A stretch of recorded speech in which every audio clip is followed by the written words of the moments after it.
हाँ भाई बच्चों, बिल्कुल एंड में आ चुके हैं कोऑर्डिनेशन कंपाउंड के। कोऑर्डिनेशन कंपाउंड में आइसोमरिज्म पढ़ रहे थे हम। कोऑर्डिनेशन नंबर 6 में ऑक्टाहेड्रल कॉम्प्लेक्सेस। सभी मोनोडेंटेट लिगेंड्स हम ले चुके थे। चलो अब बात करते हैं कुछ बाइडेंटेट लिगेंड्स के कुछ इंपॉर्टेंट एग्जांपल्स। जैसे हम कर तो इस तरीके से रहे थे, जैसे कंपाउंड एंड ज्योमेट्रिकल आइसोमर्स।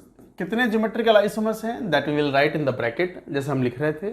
और ऑप्टिकल है तो अलग से हम मेंशन भी कर रहे थे कितना कौन ऑप्टिकली एक्टिव है और कितने टोटल स्टीरियो आइसोमर्स होंगे। तो चलो मान लो जैसे एम ए मतलब सिमेट्रिकल बाइडेंटेट लिगेंड B4। नहीं, इसका कोई नहीं। क्यों? क्योंकि ए बी एक ही ट्रांसपेयर है और कोई ट्रांसपेयर नहीं है, तो ज्योमेट्रिकल शो नहीं करता। No geometrical isomerism. ऑप्टिकल भी शो नहीं करता। It has got the plane of symmetry. तो प्लेन ऑफ सिमेट्री होने की वजह से, कैसे प्लेन ऑफ सिमेट्री, एक बार बना भी लो तो देख भी लो। चलो एम ए बी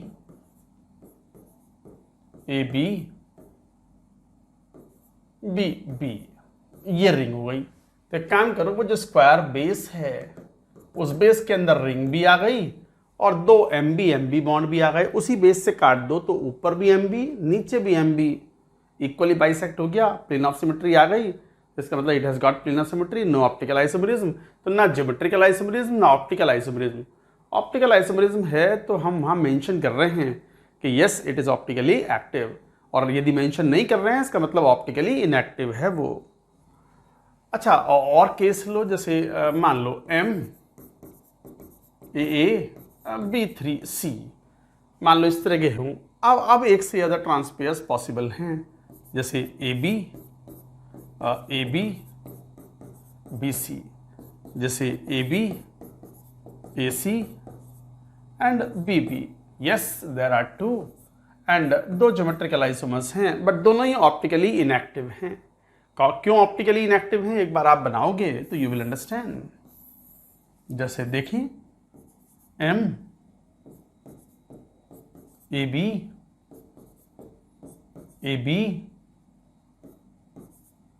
सी, ये दूसरा वाला एम AC एंड BB।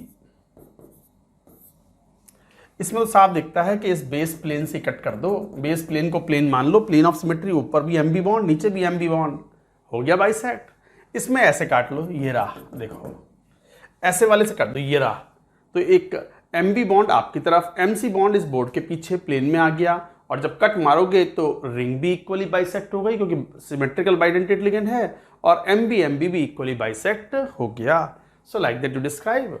तो ये आसान केसेस होते हैं, कोई मुश्किल बात नहीं है।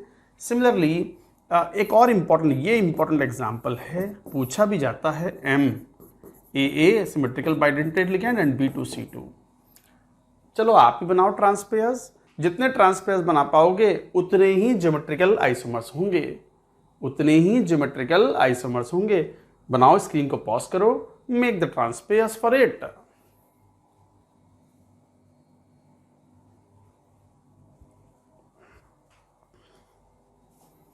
कितने बने बोलो, देखें जरा। A B CC, AC BB, AB AC BC। 3 बने तो 3 ज्योमेट्रिकल आइसोमर्स हैं, बट ध्यान दो ये वाला बिल्कुल अनसिमेट्रिकल है, ना कोई ब्रैकेट सेम है और ना दो लिगेंड सेम है, तो ये ऑप्टिकली एक्टिव हो गया। हालांकि बाइडेंटेट लिगेंड्स में हमें सिमेट्री भी देखनी होती है, बट चलेगा, समझ सकते हैं। So this is optically active.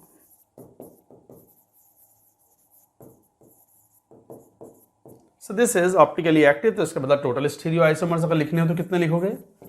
Total stereo isomers would be, ये दोनों तो ज्योमेट्रिकल हैं, इनका कोई ऑप्टिकल नहीं है, बट तीसरे वाले के 2 फॉर्म होंगे, तो 2 + 2 टोटल 4, ये D एंड L फॉर्म्स। थोड़ा सकून से स्लोली पढ़ रहे हैं हम आइसोमरिज्म, यही सबसे ट्रबलसम पार्ट होता है फॉर मैनी स्टूडेंट्स।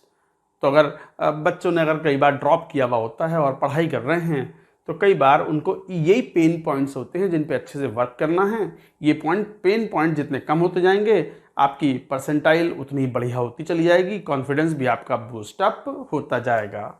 तो इस तरीके से डिफाइन करते हो बच्चों। और एग्जाम्पल लो। अच्छा, बाइडेंटेट लिगेंड्स हो जाए तो let us take the examples of the bidentate ligands.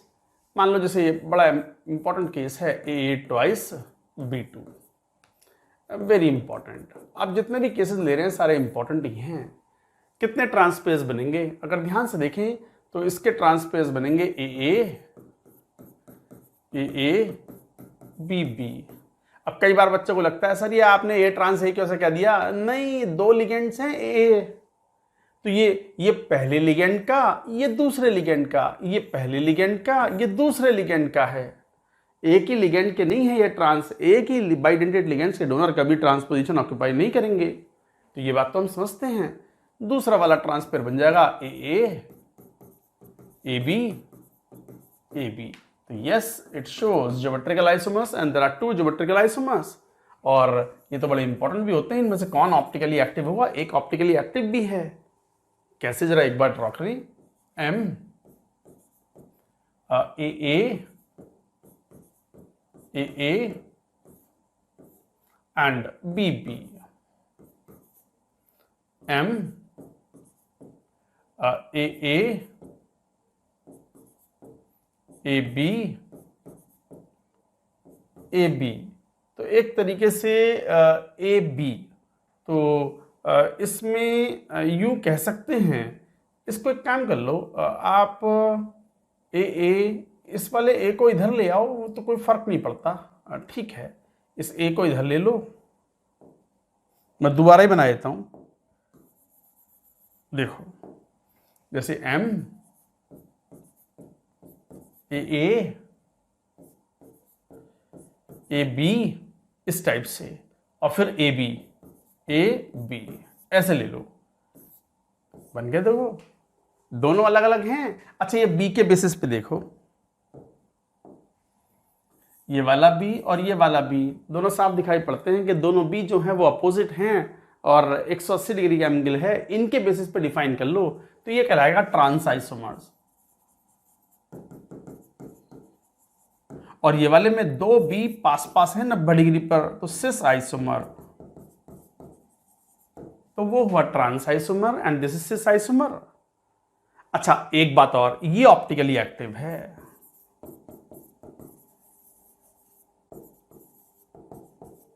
And this is optically inactive. Inactive क्यों? जरा बेस प्लेन लो, स्क्वायर बेस में ए बाइडेंटेट दोनों रिंग सेम प्लेन में आ गई। अब इसे बाइसेक्ट करोगे उस प्लेन से तो ऊपर भी एमबी बॉन्ड, नीचे भी एमबी बॉन्ड, पूरा मॉलिक्यूल दो इक्वल पार्ट्स में बाइसेक्ट हो गया। That's it, it has got the plane of symmetry. और यदि प्लेन ऑफ सिमेट्री है तो फिर ऑप्टिकल आइसोमेरिज्म शो नहीं करेगा। तो ट्रांस इज इनएक्टिव और सिस इज एक्टिव। इनफैक्ट हमेशा याद रखना, अगर दो बाइडेंटेट लिगेंड्स अगर सिस पोजीशन पर रखे हुए हैं, सेम प्लेन में नहीं हैं, यहाँ तो सेम प्लेन में आ गए दोनों रिंग्स, सेम प्लेन में नहीं है अगर दो बाइडेंटेट लिगेंड, तो वो हमेशा ऑप्टिकली एक्टिव होगा। और दो से ज़्यादा अगर बाइडेंटेट लिगेंड्स हैं तो वो तो हमेशा ऑप्टिकली एक्टिव होगा ही होगा। तीनों अगर बाइडेंटेट लिगेंड्स हैं तो फिर तो ऑप्टिकली एक्टिव होगा ही होगा। Similar kind of another example is there, M AA twice and BC। This is also important case, बिल्कुल सिमिलर केस है। जैसे यहाँ दो ट्रांस आइसोमर्स बन रहे थे, दो ज्योमेट्रिकल आइसोमर हैं, यहाँ भी दो ज्योमेट्रिकल आइसोमर्स बन पाते हैं, AA BC, AA AB AC। तो यस, इट हैज टू। साफ दिखाई पड़ता है कि ये वाला ट्रांस है और ये वाला सिस है। अब कई बार बच्चे पूछते हैं सर ये सिस और ट्रांस आपने किस बेसिस पे डिफाइन कर दिया? दो मोनोडेंटेट लिगेंड्स के बेसिस पर। दो मोनोडेंटेट लिगेंड्स भले ही अलग अलग हैं, अगर वो अपोजिट में है 180 डिग्री पर तो बोल दो ट्रांस, और पास पास है 90 डिग्री पर तो बोल दो सिस। ऑब्वियसली ये वाला जो है ऑप्टिकली एक्टिव है।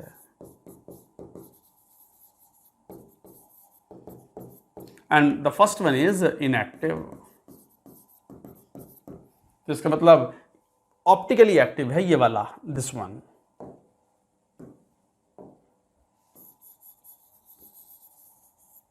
So this is optically active. तो टोटल स्टीरियो आइसोमर्स यहाँ कितने हुए, यहाँ भी लिख लो टोटल स्टीरियो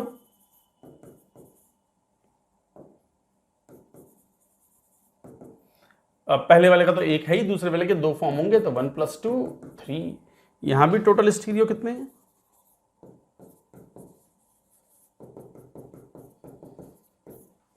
तीन आइसोमर्स होंगे। तो इस तरीके से एक बहुत इंपॉर्टेंट केस होता है एम, थोड़ा सा वर्क करना है। आईआईटी में क्वेश्चन आया भी है, लगभग 2015 में आया था एक question, M A B twice and C2। इस बार अनसिमेट्रिकल बाइडेंटेट लिगेंड है, दो बाइडेंटेट लिगेंड्स हैं और दोनों अनसिमेट्रिकल हैं ए बी। तो जरा एक काम करो, कितने ट्रांसपेस बनेंगे जरा बनाओ, कितने ज्योमेट्रिकल आइसोमर्स बनेंगे, वो ट्रांसपेस बना के कितना आसान बन जाता है ये आपने देख भी लिया। So just right the various possible transpairs and that will give you the feel of or number of geometrical isomers possible for this compound. Do it.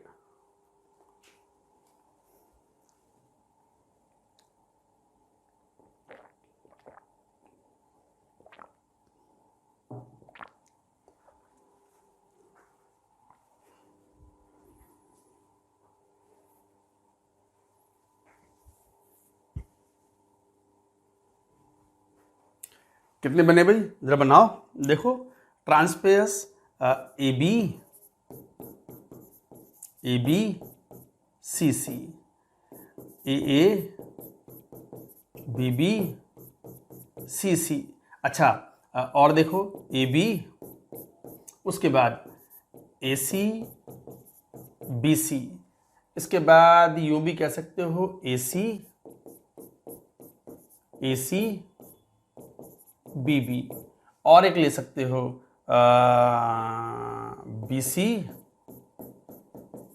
C and ए। कितने हो गए, 1 2 3 4 5, 5 हैं तो यस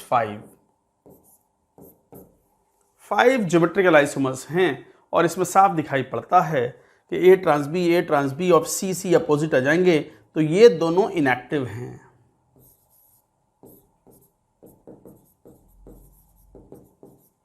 और ये तीनों क्या हैं, एक्टिव हैं।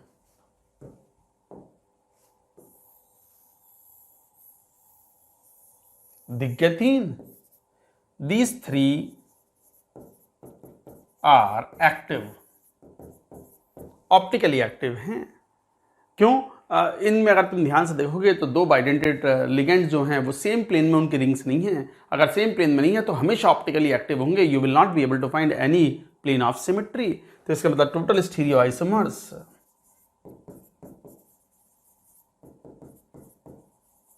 इन दिस केस कंपाउंड इज, दो तो ये हैं इनएक्टिव, बट ये जो तीन हैं हर एक आइसोमर्स का डी एंड एल फॉर्म होगा ऑप्टिकली एक्टिव होने की वजह से।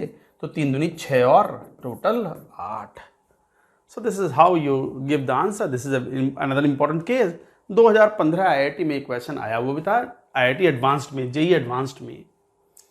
अच्छा, तीनों ही बाइडेंटेट लिगेंड्स हो जाएं तो यहां तक की पूरी बात एक बार लिखो, नोट करो जरा।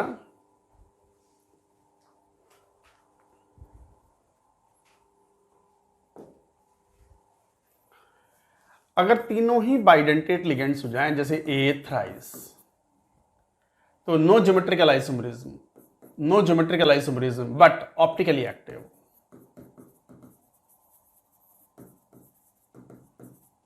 No geometrical isomerism but optically active, इसका मतलब टोटल स्टीरियो कितने हुए, 2 ही हुए, 2 ही हुए। अच्छा, मगर अगर ऐसा हुआ तो 3 हैं, और मैंने कहा ना 3 अगर लिगेंड्स हैं, 3 बाइडेंटेट लिगेंड्स हैं तो हमेशा ऑप्टिकली एक्टिव होगा। कोई प्लेन ऑफ सिमेट्री आप ढूंढ नहीं सकते। इसके 2 ज्योमेट्रिकल आइसोमर्स पॉसिबल होते हैं, ए बी। कई बार ऐसा लगता है, मैं वापस बार बार बोलता रहता हूं ताकि आप समझ जाओ कि सर ए ट्रांस बी तो हो ही नहीं सकता। नहीं, ए किसी और का, बी किसी और का है। यहां फिर ए बी ए बी, तो यस 2। अच्छा, इनका नॉमेनक्लेचर बड़ा इंपॉर्टेंट होता है। जैसे A3 B3 टाइप का था वो मेरिडियनल एंड फेशियल आइसोमर्स, तो जरा एक बार इनको ड्रॉ भी करो, these are very important cases and both are optically active. 3 अगर बाइडेंटेट लिगेंड्स हैं तो हमेशा ऑप्टिकली एक्टिव होगा, और 2 बाइडेंटेट लिगेंड हैं और सेम प्लेन में नहीं है उनके रिंग्स, तो भी वो हमेशा ऑप्टिकली एक्टिव होगा। तो बोथ आर ऑप्टिकली एक्टिव। दोनों एक्टिव हैं। स्ट्रक्चर बनाओ जरा M,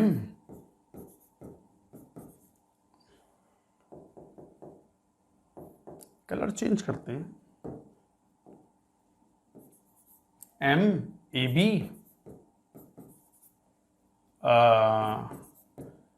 AB एंड इसको ऐसा कर लो एंड बेटर नेस्टिंग के लिए AB और ये AB, तो एक तरीके से AB AB AB ऐसे बन गया ये। नहीं, ये तो सही है ना, A trans B A trans B A trans B, तो AB AB एंड AB। अच्छा दूसरा वाला देखना, M A trans A B trans B A trans B। तो काम कर लो इसको, A trans A B trans B A trans B।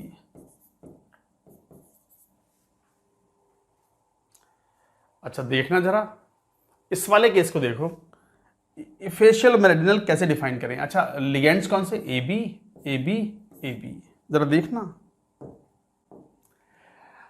ये स्क्वायर बेस है, 2 ट्रायंगुलर फेसेस ऐसे बन जाएं विच आर जिनके वर्टाइसेस सेम लिगेंड्स हों। देखो B B B। अच्छा एक और A A A, 2 triangular faces ऐसे आ गए जिनके vertices are occupied by the same ligands. इसका मतलब वो हमेशा क्या बन गया, वो क्या बन गया, ये है फेशियल आइसोमर। और यहां ऐसा कुछ भी नहीं है, 8 ट्रायंगुलर फेसेस ऐसे हैं जिनमें किसी भी ट्रायंगुलर फेस के 3 वर्टाइसेस सेम लिगेंड्स ऑक्यूपाई नहीं कर रहे हैं, तो इसका मतलब this is meridional MER isomer. तो ये है and both are optically active. तो टोटल स्टीरियो कितने हो गए, 2 ज्योमेट्रिकल हैं और दोनों के 2 फॉर्म, टोटल 4 स्टीरियो आइसोमर्स। इसी में एक बड़ा इंपॉर्टेंट केस और भी होता है और वो है EDTA, जैसे M EDTA X minus, depending upon के what is the charge on metal. Metal generally +2 या +3 ऑक्सीडेशन स्टेट में होते हैं, तो EDTA पर 4 नेगेटिव होता है, हमेशा ऑप्टिकली एक्टिव होगा। तो दिस इज ऑप्टिकली, ज्योमेट्रिकल तो कुछ भी नहीं बट ऑप्टिकली एक्टिव।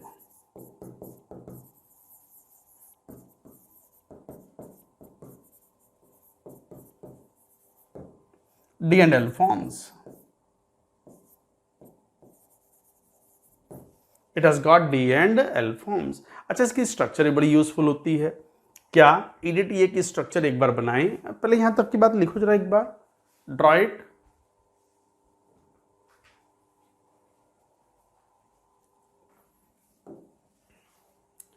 जैसे EDTA ethylene diamine tetra acetate ion, ये कुछ ऐसा होता है,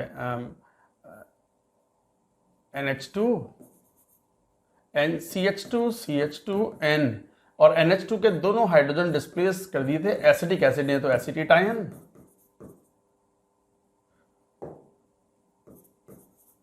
acetate ion acetate ion acetate ion. 4 oxygen donor होते हैं और 2 नाइट्रोजन एटम्स डोनर हैं। They will donate the lone pair of electron to the needy ones to the central atom. Needy ones मतलब central atom which is looking for the lone pair of electrons to form the coordinate bonds. अब हमेशा याद रखो, जैसे ये 2 adjacent donor, ये दोनों adjacent donors हैं, एडजेसेंट डोनर्स।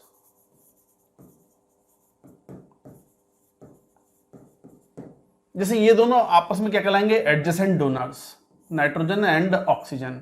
इन्हें भी क्या बोलोगे, एडजेसेंट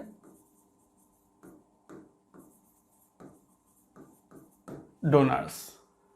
तो जो एडजेसेंट डोनर्स होते हैं ऑलवेज ऑक्यूपाई सिस पोजीशन।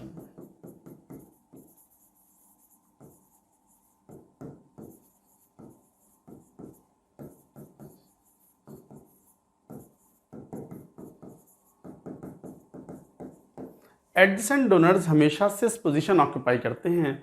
तो जरा देखें, मान लो सेंट्रल एटम M है, अब N और N ये आ गए, ये रहे दो डोनर सिस पोजीशन पे। अब इस वाले नाइट्रोजन, मान लो ये नाइट्रोजन ये वाला है, एक O डोनर है तो पोजीशन तो ऐसी ही होंगी, तो एक O सिस एक O सिस, तो O माइनस तो ये आ गया। दूसरा वाला नाइट्रोजन, इसके रेस्पेक्ट में दो एडजेसेंट ऑक्सीजन हैं सिस पोजीशन पर, ये रहे,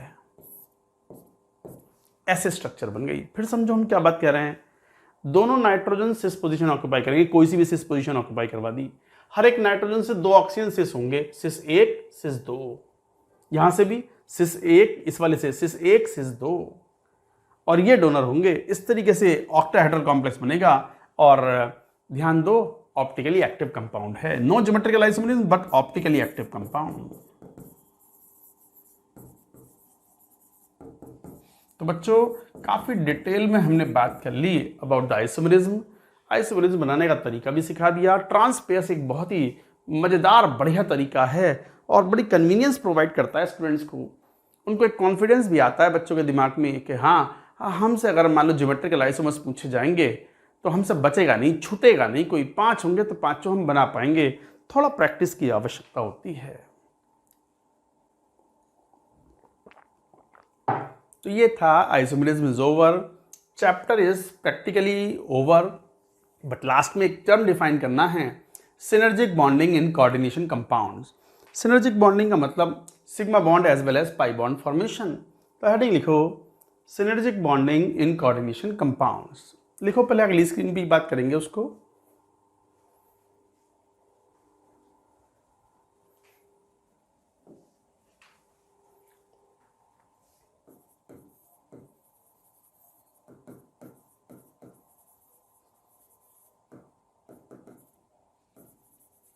in carbonyl compounds.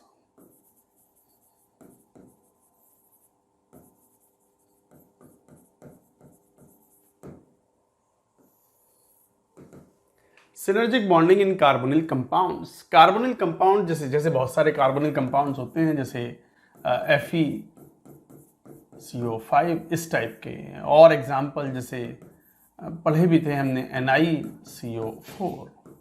थोड़ा टॉक्सिक नेचर के कंपाउंड होते हैं ये, होमोलैप्टिक हैं ये, मतलब सभी लिगेंड सेम टाइप के हों किसी कॉम्प्लेक्स कंपाउंड में तो सब बोलते हैं होमोलैप्टिक, और यदि अलग अलग टाइप के लिगेंड्स प्रेजेंट हों एक से ज़्यादा टाइप्स के तो बोलते हैं हेट्रोलैप्टिक। तो वो तो ठीक है, वो तो बता चुके थे। Synergic bonding in carbonyl compounds में क्या होता है, कुछ ऐसा होता है जैसे सेंट्रल एटम है। सेंट्रल एटम जनरली अपना vacant orbital, hybrid vacant orbital offer करता है and accept the lone pair of electron from the central atom from the ligand. तो लिगेंड CO है इस टाइप से, और ये अपना एक लोन पेयर डोनेट करता है और इसके साथ ये इस तरीके से शेयर करता है। यहां पर एक पेयर ऑफ इलेक्ट्रॉन होता है इस तरीके से। जैसे कोई भी लिगेंड एक लोन पेयर डोनेट करता है to the hybrid orbital of the central atom, vacant hybrid orbital of the central atom, वो तो ठीक है ही, बट CO के पास में एक एंटी बॉन्डिंग मॉलिक्यूलर ऑर्बिटल भी है, pi anti bonding molecular orbital, which becomes properly oriented with the fully filled d orbital of central atom. ये रहा, और ये तो सिग्मा बॉन्ड बना और ये पाई बॉन्ड बन जाता है। ये पाई बॉन्ड बना और ये किस में पाई बॉन्ड बना, this is pi bond, pi back bond. हमने कहा भी था जब VBD पढ़ रहे हैं तो आपको याद है, तो कहा भी था कि कुछ लिगेंड्स ऐसे होते हैं जो लोन पेयर डोनेट तो करते ही हैं to the vacant hybrid orbital of the central atom, but also accept the lone pair of electron from the fully filled d orbital of central atom into the vacant orbital, जिससे एक पाई back bond बनता है and overall bond order एक से ज्यादा बढ़ जाता है। सिग्मा बॉन्ड के साथ साथ पाई बॉन्ड है तो bond becomes stronger, Now bond order is more than one and bond becomes strong. So sigma bond supports pi bond supports sigma bond, and overall bond becomes stronger, and this is called synergic bond. So collectively sigma and pi bond between metal and CO is called synergic bond. अच्छा, synergic bond जो बना है वो किसमें, ये कौन सा orbital है, ये जो ऑर्बिटल है CO का, this is pi star AMO, anti bonding AMO of CO, vacant LUMO है ये, LUMO.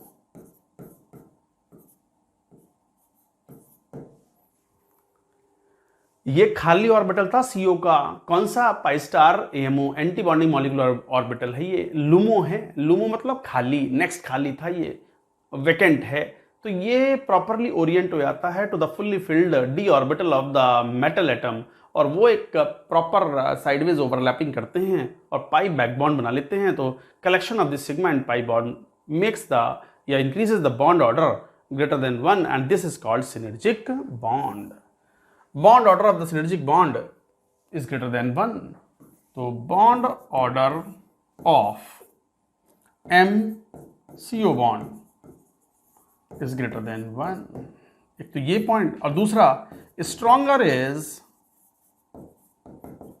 the MCO bond, weaker is the CO bond in metal carbonyl.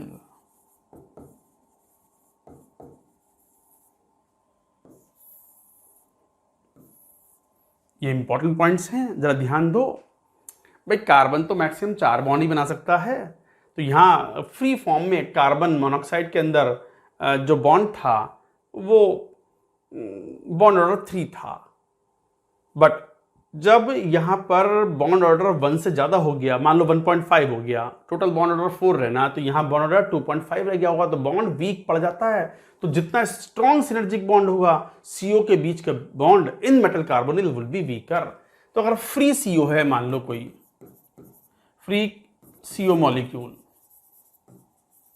तो वो तो आप ऐसे बनाते हो, ऐसे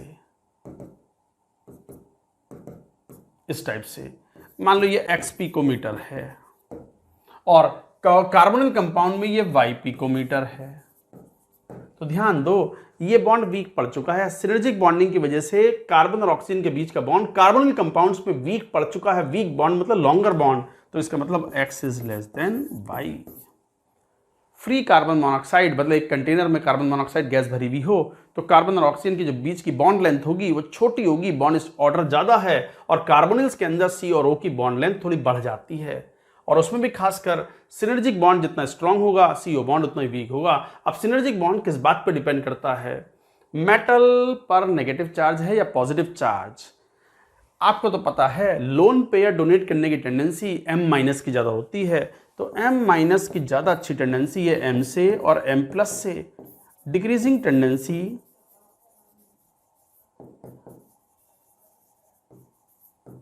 to donate lone pair. Obviously M+ की इलेक्ट्रोनेगेटिविटी ज्यादा है, M- की इलेक्ट्रोनेगेटिविटी ज्यादा है, कम है. ये बात तो आप जब पीरियोडिक टेबल पढ़ते हो तभी कहते हो कि यदि किसी सेंट एटम पर पॉजिटिव चार्ज है तो इसका मतलब साइज घट चुका है, उसकी इलेक्ट्रोनेगेटिविटी बढ़ गई, तो इलेक्ट्रॉन डोनेट करने की टेंडेंसी घट जाती है. और यदि उस पर नेगेटिव चार्ज है तो इसका मतलब ये वो साइज बढ़ गया उसका, और इलेक्ट्रॉन डोनेट करने की टेंडेंसी बढ़ गई. तो M- की इलेक्ट्रॉन डोनेट करने की टेंडेंसी ज़्यादा है. तो M- की इलेक्ट्रॉन डोनेट करने की टेंडेंसी ज़्यादा है, तो आसानी से लोन पेयर डोनेट करेगा to the LUMO orbital of CO, vacant orbital of CO. तो सिनर्जिक बॉन्ड स्ट्रांग होगा, तो इसका मतलब decreasing tendency to donate lone pair और decreasing strength of synergic bond.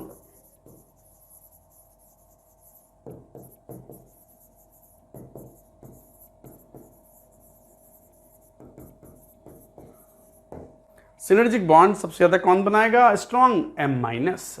M minus forms stronger synergic bond than M and M forms stronger synergic bond than M plus, और M minus जितना strong synergic bond बनाएगा C और O के बीच का bond उतना ही week होगा। इसके ऊपर IIT ने क्वेश्चन पूछा हुआ है एडवांस में पहले। Who forms stronger synergic bond? M minus।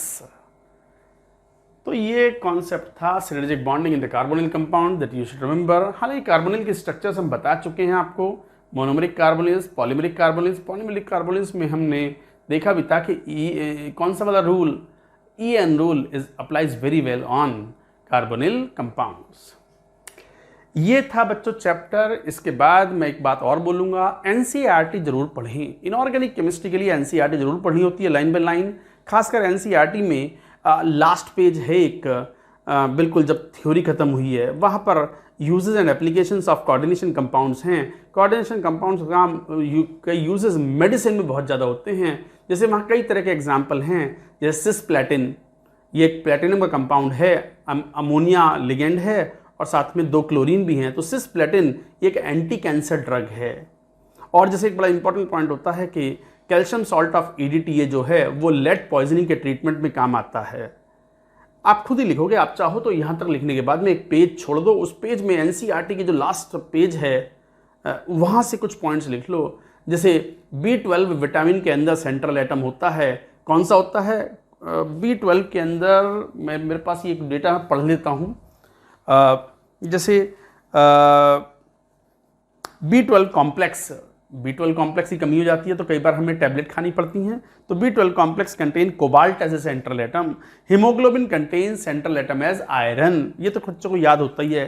Chlorophyll green pigment होता है प्लांट्स के अंदर, सब जानते हो, पौधे जो होते हैं ग्रीन होते हैं, तो this is because of the pigment chlorophyll which contains magnesium as a central atom. तो इस तरह के छोटे छोटे पॉइंट्स होते हैं दैट यू शुड रिमेंबर। तो बच्चों ये थोड़ा ध्यान रखेंगे, इन पॉइंट्स को नोट कर लेंगे and that is it. Chapter comes to an end. Note करें पूरी बात।